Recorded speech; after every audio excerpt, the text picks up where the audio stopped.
Bonjour tout le monde, je suis encore une fois très heureuse d'être là aujourd'hui en entrevue. Alors en direct, je salue tous ceux qui vont se connecter avec nous en rediffusion. On a besoin de vous, je veux vous joindre, je veux que vous vous joigniez à la discussion.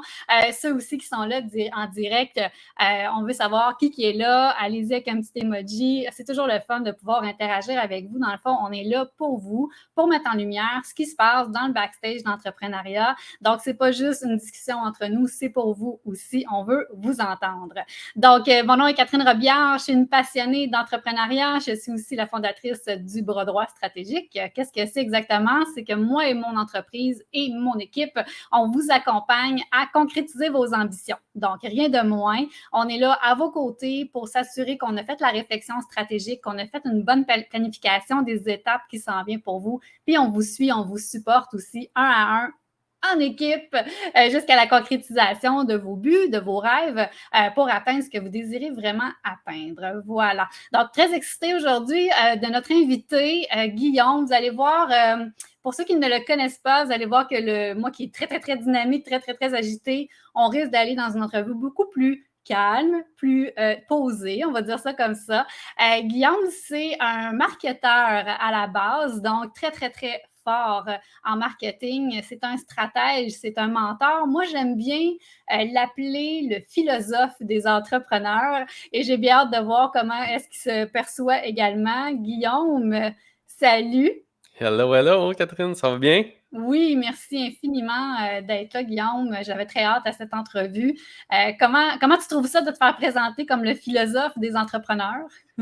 J'aime ça. Écoute, c'est pas la première fois. Philosophe du marketing longtemps. Certains mes clients m'appellent Yoda des fois. Oui, c'est ça. Donc, je commence à l'accepter. Puis, écoute, quand j'étais au cégep, la philosophie était, pour être franc, je pense, et j'étais probablement un des seuls de ma classe, c'était une de mes matières préférées et c'est vraiment qui je suis. Donc, c'est parfait. Merveilleux. Ben, on se rejoint là-dessus. Moi aussi, j'étais la seule qui posait des questions au prof. Je challengeais le prof dans le cours de philo. Il appréciait Ouais. pas tout le temps. Dis-moi, comment tu te présentes maintenant, là? Tu sais, automne 2022, Guillaume, il se présente comment maintenant?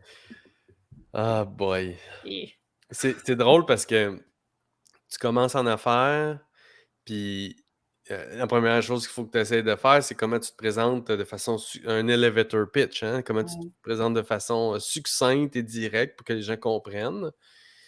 Ce que j'ai réussi pendant un bout de temps. Puis là, plus le temps avance, puis plus que c'est difficile pour moi de me caser. Mais écoute, j'aime bien dire que je suis un co-créateur des entrepreneurs. Hmm. Pour moi, c'est ce qui englobe le plus parce que des fois, je vais être le mentor, des fois, je vais être le conseiller, des fois, je vais être le coach. Puis des fois, je suis juste le co-créateur dans le sens où je suis l'ailier droit, qui est, by the way, ma position au hockey d'excellence. Il est l'ailier droit du centre ou l'assistant capitaine, puis je suis là pour vraiment faire 1 + 1 = 10, tu sais. Donc, ouais, ce serait ça. Excellent. Bon, on se rejoint là-dessus aussi. On a plusieurs chapeaux. Ouais. Dis-moi, avant qu'on parle un peu plus de ce qu'il y a devant toi, j'aimerais revenir juste rapidement un peu sur d'où tu arrives. Moi, j'ai commencé à te connaître avec le code premium, avec la machine. Tu sais, je te suivais déjà Ouais. dans ce temps-là. J'avais une certaine perception de qui tu étais. Je sentais ton apport auprès des entrepreneurs comme étant vraiment dans l'optimisation des revenus. Mm. Puis, tu sais, c'est pas bête parce qu'elle veut pas, ça nous prend de l'argent si on veut faire fonctionner Mhm. nos entreprises. Mais je suis curieuse de voir avec le recul, parce que ça fait quand même Ouais. quelques années, Ouais. qui étais-tu comme entrepreneur Mm. dans ce temps-là, dans cette Ouais. période-là? Ouais. Ouais. Ben, en fait, ça fait le pont avec la première question que tu m'as posée sur mon titre. La machine, je l'ai créée dans un souci d'être très clair dans mon offre, que les gens savent très bien qu'est-ce qu'ils venaient chercher. Puis c'était vraiment, t'arrives, tu rentres dans ce programme-là, puis on fait un tunnel de vente, on te crée un système de conversion en ligne pour ce que tu fais dans la vie, tu sais, qui est principalement vendre de l'expertise, de la formation, du coaching, de l'accompagnement. Bon. Et ce que j'avais pas prévu, c'est l'impact de faire une offre aussi claire et aussi précise à grande échelle. Ça a un impact de perception. Puis moi, je suis un gars qui vient du marketing direct. Mm. Et maintenant, je suis un gars qui parle beaucoup plus de branding que de marketing. Et c'est grâce à cette expérience-là que j'ai fait oh, attends un peu, si je dis que je partage la machine comme ça à grande échelle, les gens pensent que je suis quoi, une machine? Puis après ça, ben, j'ai évolué vers le code premium. Puis c'est drôle parce que les codes, euh, je les ramène en ce moment dans mon brand.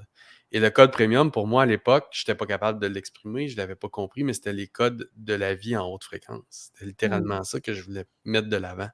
Mais c'était pas comme ça que j'arrivais à Ouais. le communiquer, tu sais. Et là, ben, encore une fois, en mettant à grande échelle le mot premium, ce qui est arrivé, c'est que j'ai été identifié comme un gars qui fait du high ticket, qui augmente les revenus, puis tout ça. Ouais. Mais quand tu rentrais à l'intérieur puis que tu entendais les clients, c'était pas que ça et loin. Même des Mhm. gens me disaient j'ai vécu une transformation spirituelle, personnelle, etc. Bref. Fait que ce qui fait que à cause de ces deux marques-là, entre guillemets, j'ai vraiment compris la puissance du branding, la perception que les gens ont de toi dans le marché. Et une mauvaise perception promue à grande échelle, ça a un impact qui dure des années, jusqu'au point où tu m'en parles aujourd'hui encore, alors que je sais très bien qu'on connecte super bien. Puis bon. Fait que j'étais, pour répondre à ta question, un entrepreneur qui avait des multiples couleurs, mais qui faisait la promotion d'une seule. On va le Mhm. dire de même. OK. Puis est-ce que, en fait, c'est une partie de toi qui n'était pas encore assumée? Est-ce qu'il y avait, il y a un côté de toi personnellement qui devait faire ce chemin-là, en fait? Ouais, c'est ça. Écoute, si j'avais pas vécu les deux expériences que je viens de te mentionner là, qui ont été overall les deux fois, j'ai tiré la plug sur des marques qui allaient très bien là, Mhm. financièrement, qui allaient Ouais. très bien avec l'équipe et tout. Mais par désalignement, j'ai décidé d'arrêter, tu sais. Mm. Euh, donc, comme c'est quoi ta question déjà, excuse-moi? Ben oui, ben je te laissais y aller, mais en fait, je peux peut-être même te ramener sur Ouais, quelque chose qui, ouais, qui ressemble parce que hier, je parlais avec Mélanie Fortin, puis je lui ouais. demandais as-tu une question pour Guillaume? J'aime ça quand Ah les ouais? invités posent des questions pour l'autre invité. Et elle me demandait justement, elle faisait la comparaison entre Guillaume qui était dans le code premium Mmh. versus Guillaume qui a assumé le côté copywriter avec, Mmh. avec Meta. Puis elle se demandait, elle voulait que tu nous parles de ton état intérieur, Ouais. de toi comme code premium versus toi dans Meta et dans tout Mmh. le copywriting. Ouais. Ben, en fait, c'est ça. Le copywriting, ça fait partie des multiples couleurs que je te parle. Tu sais, c'est ça l'affaire, c'est que presque tous les entrepreneurs que je rencontre, qui sont vraiment des entrepreneurs dans le sens qui réussissent, qui grandissent, qui perdurent dans le temps, qui sont presque tous des hauts potentiels ou un équivalent. OK? Ou un équivalent dans le sens où je ne veux pas mettre d'étiquette à personne, mais mon point, c'est qu'on est capable de faire tellement de choses. Mm. En fait, c'est même nécessaire au début, là, Ouais. parce que tu ne peux pas t'entourer d'une équipe dès le départ. Il faut que tu sois capable de faire plein d'affaires. Donc, moi, rédiger, tu sais, faire des pages de vente, faire du copywriting, ça a toujours été ce que j'ai fait, finalement. Euh, mais je ne l'avais pas accepté, ce titre-là.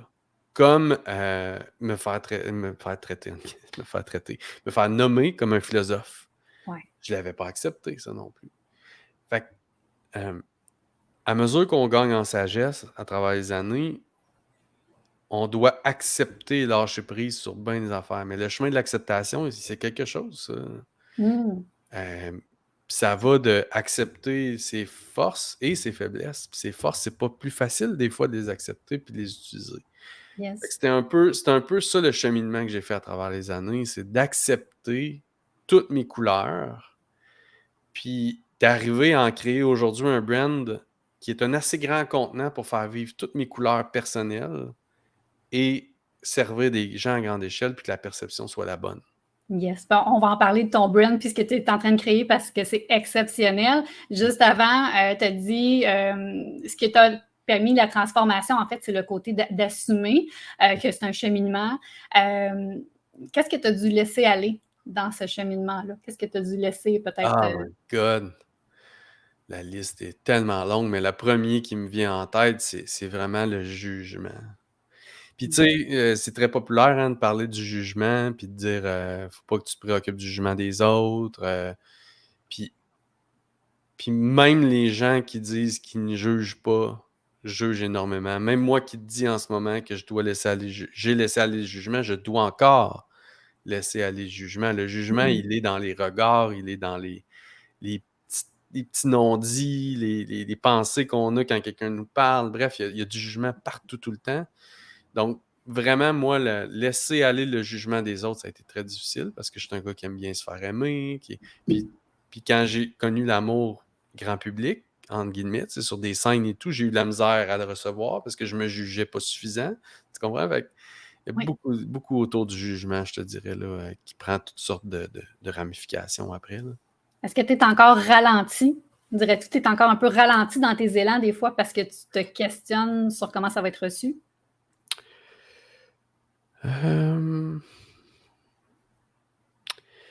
Non, je vais être franc, la réponse, c'est non.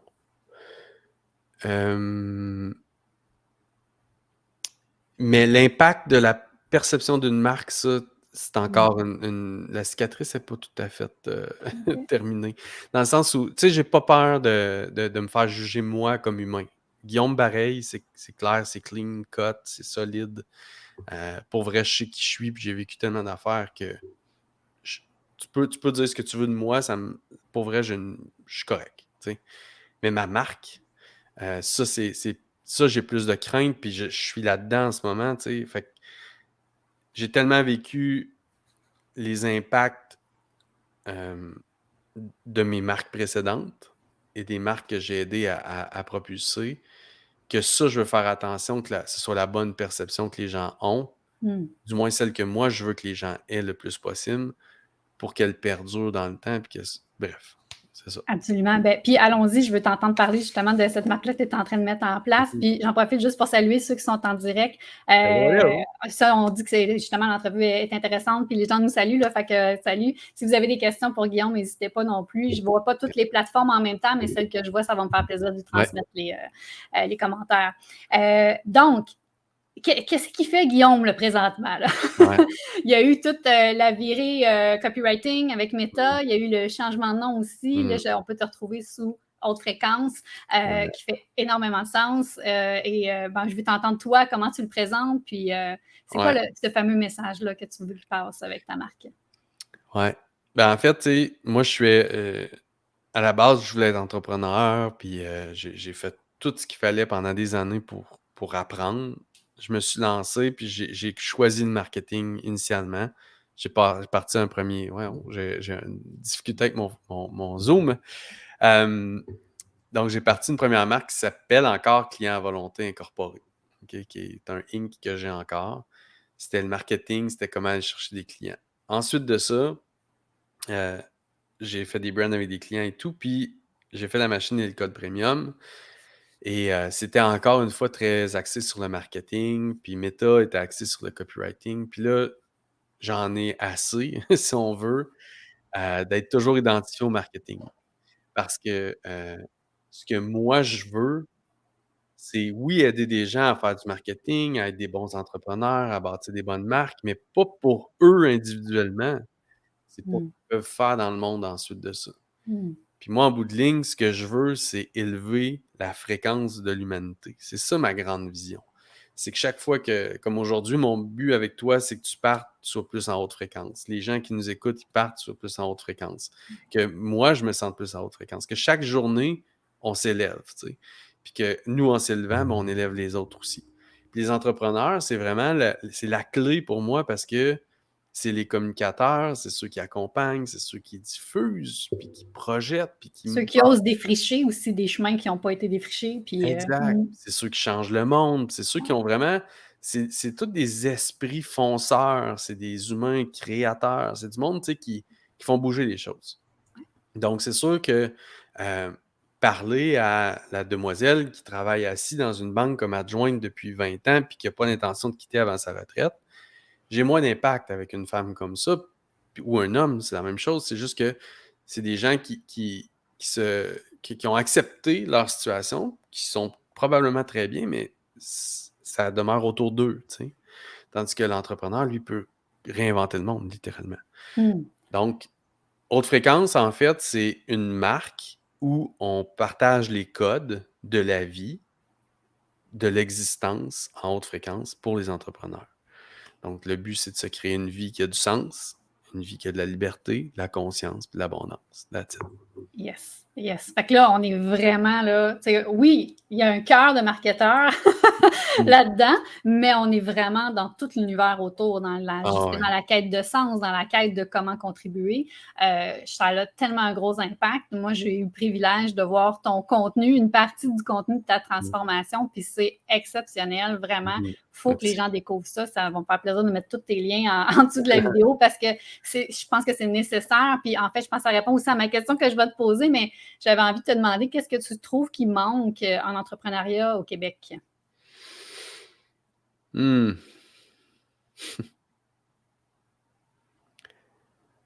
Ben, le Québec pour moi est le mot qui me dérange en ce moment, c'est qu'est-ce qui manque en entrepreneuriat? À mon avis, c'est on peut-tu arrêter d'être obsédé par les revenus, tu sais? Mmh. C'est pas vrai que, puis tu sais, j'ai un on s'entend là, j'ai vécu bien des affaires, puis je viens d'un background où je l'ai vécu ça, je le sais, j'ai eu je sais c'est quoi investir 1 dollar en publicité, puis en faire 2 puis en faire 4 puis en faire 100. Je sais c'est quoi. Puis, faire des campagnes marketing qui font beaucoup d'argent tout ça, mais c'est pas vrai que c'est une mesure de réussite que d'investir 1 dollar, d'en faire 2. Ce n'est pas une mesure de réussite.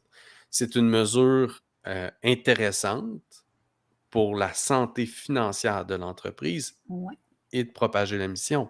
C'est important, mais ce n'est pas une mesure ultime de réussite. La mesure ultime de réussite, c'est d'aller voir plus loin de l'autre bord du 2 $ de revenus suite à ton 1 $ d'investissement. Puis ce client-là, comment il se sent? Puis qu'est-ce qu'il fait avec l'information, le produit, le service? Puis comment lui, après ça, il a un impact dans le reste du monde? C'est quoi l'effet papillon que tu as? Puis il y a tellement de revenus qui sont générés qui ont un effet papillon nul, c'est-à-dire qu'il n'y a Mmh. pas d'effet Ouais, papillon dans le monde, ou qui a même un effet papillon négatif. Ça me fait chier, tu sais. ouais. Donc, moi, c'est quand tu es un entrepreneur, automatiquement, tu construis et tu as un impact dans le monde, tu crées une réaction en chaîne. C'est automatique parce que tu touches des employés, des partenaires, des fournisseurs, des clients. Tu construis quelque chose qui a un impact dans le monde. Tu crées un effet de... Bref, c'est un action-réaction. Et si c'est profitable à court terme, les gens sont comme «Hey! J'ai gagné, tu sais, yeah, ça marche», tu sais. Mmh. Mais tabarouette, on peut-tu regarder les effets papillons à court, moyen, long terme? Exact. Exact. Puis c'est une discussion que j'ai régulièrement avec mes clients parce que souvent, ils s'attendent à ce qu'on commence par se créer des objectifs de résultats. Puis, ah, sont où mes objectifs? Quand est-ce qu'on fait les objectifs? Puis là, je fais, ah, t'en veux, on va t'en faire. Mais je veux dire, c'est pas ça. On n'est pas là. Tu sais, Ah c'est non. vraiment d'aller voir dans le niveau de satisfaction, de contribution. Comment est-ce que toi, tu vas te lever le matin, tu vas être heureux suffisamment en énergie pour pouvoir redonner par la suite. Puis c'est quoi que tu veux redonner? Puis à Ben quelle oui, échelle tu veux leur donner? Puis de ne pas voir trop gros, puis de ne pas voir trop petit, de trouver ta mesure à toi de contribution. Tu sais, pour moi, ça, c'est tous les fameux KPI, là. Pour moi, c'est ben ça. oui. Et C'est je pense que c'est... normal Ouais. c'est normal peut-être pendant 1 mois, 3 mois, 6 mois de peut-être pas être en pleine croissance puis de pas faire des profits faramineux, là. Ça se peut que ce soit ça la phase ou la saison de ta vie entrepreneuriale. Tu sais, j'avais un coaching juste avant, puis je disais: «Même moi, en ce moment, là, j'investis pour un rebrand». Fait qu'on va chercher des professionnels, on refait les sites web, on refait les funnels, on refait les produits, j'engage du monde, on fait Mm. je suis dans une période où l'argent sort beaucoup plus, mais j'ai investi pour bâtir quelque chose sur du long terme. Tu sais? Fait en ce moment, ce serait stupide de dire: «On rebâtit tout, puis en même temps, j'aimerais bien ça vendre». Tu sais? On va se construire une belle maison, là, mais pendant qu'on est en train de monter les murs, on va la vendre tout de suite à profit. Mm. C'est pas ça, c'est pas la saison de ta business, puis de faire des choses comme ça demande du courage, mais sur le long terme, ça peut faire un effet papillon phénoménal. Absolument. Absolument. Fait que c'est quoi le discours que as le plus régulièrement avec tes clients présentement? C'est quoi le nœud qui est là que tu passes ton temps à vouloir desserrer? Mmh. Mmh. Hem, écoute, là, j'ai plein de sujets qui me... C'est sûr que j'aime bien aller... Mettons qu'on y va dans le point de vue marketing, parce que c'est ça, c'est drôle, parce que des fois, tu sais, je suis un ancien banquier là, dans ma carrière avant, fait que des fois, j'ai la discussion stratégie fiscale, tu sais, pour littéralement donner de l'oxygène à la business, puis bien structurer ton financement pour être capable d'accomplir ta vision. Une vision 5 ans, ça se fait avec un financement 5 ans, tu sais, bref. Absolument. Fait qu'il y a ça, mais d'un point de vue marketing, je parle souvent de storytelling, puis c'est ce que... Puis j'appelle ça storytelling, mais c'est vraiment de comprendre qui tu es, aller en profondeur dans ce que tu fais, pourquoi tu le fais, puis aller vraiment... C'est pas juste raconter des histoires pour convertir, là. C'est vraiment... Si tu me racontes l'origine de pourquoi tu es rendu où tu es rendu aujourd'hui, puis pourquoi tu fais ce que tu fais, je vais connecter avec toi. Puis si c'est off un peu, je vais le sentir. Fait que tu peux-tu trouver la vraie affaire, puis bien me la présenter pour que ça prenne pas 3 heures? Fait qu'il y a beaucoup de storytelling, beaucoup la structure financière que je vais voir, puis piloter sa business comme un entrepreneur. Vraiment, OK, ça c'est le marketing, ta marque maintenant, c'est ça la situation actuelle, ton équipe, ça ressemble à ça, voici le big picture, tu sais, ton tableau de bord. Puis maintenant, on joue au Monopoly, là. Tu sais, Ouais. qu'est-ce que ça bouge? Comment on investit où? Puis à un moment donné, c'est une game, le Monopoly. C'est une game, là. Ouais. C'est une belle pièce de théâtre qu'on a décidé de jouer. Puis, fait que, tu sais, ça, pour moi, c'est de prendre vraiment la vue de l'entrepreneur puis de faire les choses par priorité. On veut tout faire en même temps, puis c'est pas possible. Oui, exact. Puis idéalement, on se ramasse pas en prison. Ouais, dans notre propre prison. Joke de Monopoly ici, là. Ouais. OK. Ben, good. Je voulais savoir qu'est-ce qui... mais en fait, c'est fabuleux d'entendre parler de ton parcours. Puis on pourrait étirer le temps, mais je vais y aller un petit peu plus en synthèse dans ce qui s'en vient pour toi, là, Ouais. dans le rebranding, dans ton positionnement, où est-ce qu'on va vraiment beaucoup plus large que le marketing. Qu'est-ce que tu te souhaites comme entrepreneur pour la suite des choses?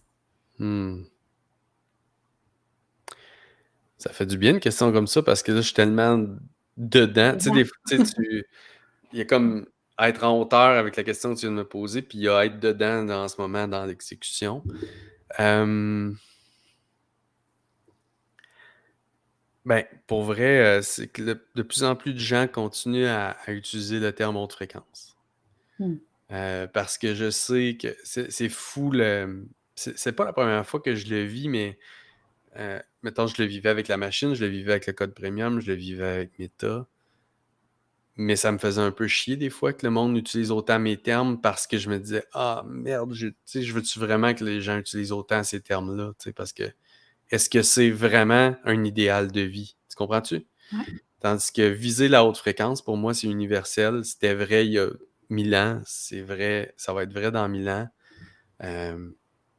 Fait que chaque être humain qui est capable de comprendre c'est quoi s'élever en fréquence, puis que chaque jour en parle, le partage et cherche à incarner ça. C'est ce que je me souhaite parce que c'est ma marque, mais c'est ce que je souhaite à l'humain aussi parce que c'est l'amour qui amène la haute fréquence. Donc, si tu mets de l'amour dans dans ta business, dans ton couple, avec tes enfants, envers toi-même, tu vas t'élever en fréquence, ça veut dire qu'il va y avoir plus d'amour partout. Bref, fait que tu vois un peu le Absolument. portrait. Absolument. Mais il a fallu que, excuse-moi, tu sais, tu as quand même dû prendre une vision beaucoup plus large que quand tu as commencé en entrepreneuriat, tu sais, pour pouvoir assumer ce message-là. Oui. Fait que je trouve ça absolument magnifique. C'est ça que je trouve exponentiellement inspirant. Juste parler d'amour, j'aurais jamais fait ça avant, mais maintenant, Ouais. j'en parle tout le temps, en fait. Oui. Puis je pense que ça vient vraiment répondre à un besoin d'entrepreneurs, justement, qui se permettent une certaine évolution personnelle, une certaine croissance personnelle et qui ont cette intention-là de contribuer. J'aime beaucoup aussi les parallèles que tu fais, même. Tu vas jusqu'à faire des parallèles entre la religion, ce que la religion a été pour nous dans les derniers siècles et que maintenant, les gens se retournent vers des marques avec cette espèce de responsabilité-là qu'on porte comme entrepreneurs qui avons des marques en développement. J'aime beaucoup tout cet univers-là.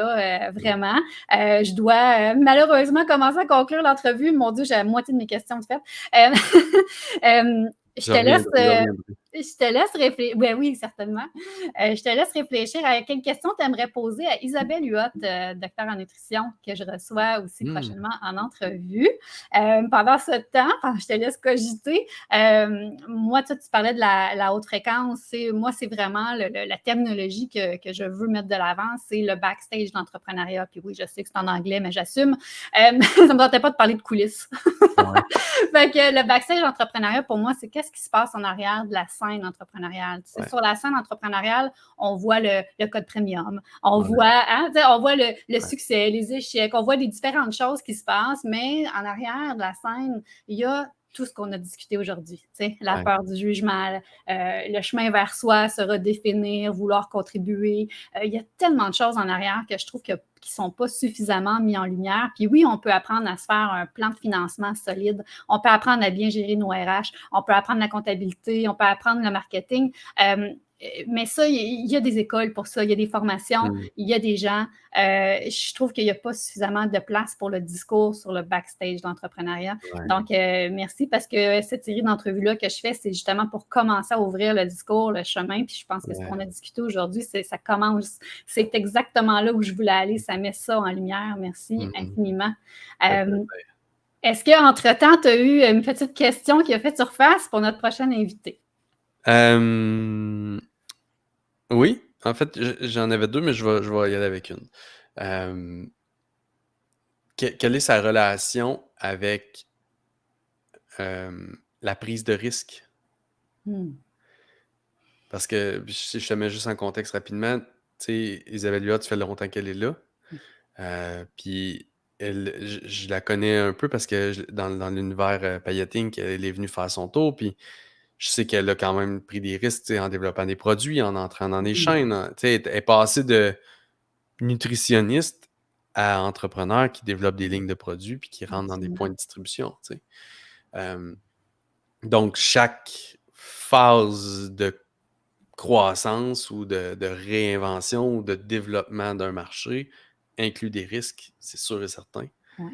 Donc, je Hmm. serais curieux de voir c'est quoi sa relation avec le risque. Puis c'est Certain. exactement là où je suis. Tu sais, en ce moment, je prends quelques risques, honnêtement, euh, qui sont. Je les fais en pleine conscience, je vois la vision, tout ça, mais je me dis, crime, c'est quand même des risques à court terme. Donc, je suis bien curieux de l'entendre. Absolument. Ben, merci. Puis en plus, tu as répondu à ma question parce que je m'en allais te demander, toi, ton rapport au risque. Bien sûr! Ouais. Mais good. Mais merci vraiment infiniment, Guillaume. C'est toujours très reposant de te parler. Vraiment, j'adore ton ton, ta vibe, ton énergie. Ça donne envie de joindre ta communauté. J'invite vraiment tout le monde qui serait moindrement curieux Mhm. d'aller mettre le petit orteil, d'aller voir qu'est-ce qui se Ouais, passe du côté de Guillaume maintenant. On est vraiment, on va dire, on est vraiment rendu ailleurs, puis c'est ouais. vraiment c'est très nourrissant, je trouve, comme entrepreneur, d'avoir quelqu'un comme toi qui prend Mhm. parole à ce niveau-là. En tout cas, j'en connais énormément qui sont très, très accrochés à ton discours et il est nécessaire. Donc, Ouais, je merci te beaucoup. remercie infiniment. Puis, ben oui, je vais te réinviter, c'est certain. Tu m'as Génial. ouvert la porte, je la prends, absolument. Fait que j'invite tout le monde à aller te suivre sur les différents réseaux. Puis, ben, soyez là pour une prochaine entrevue du Backstage Entrepreneuriat. Merci, Génial. Guillaume. Bonne journée à tout le monde. Merci beaucoup, Catherine. Merci tout le monde. Bye bye.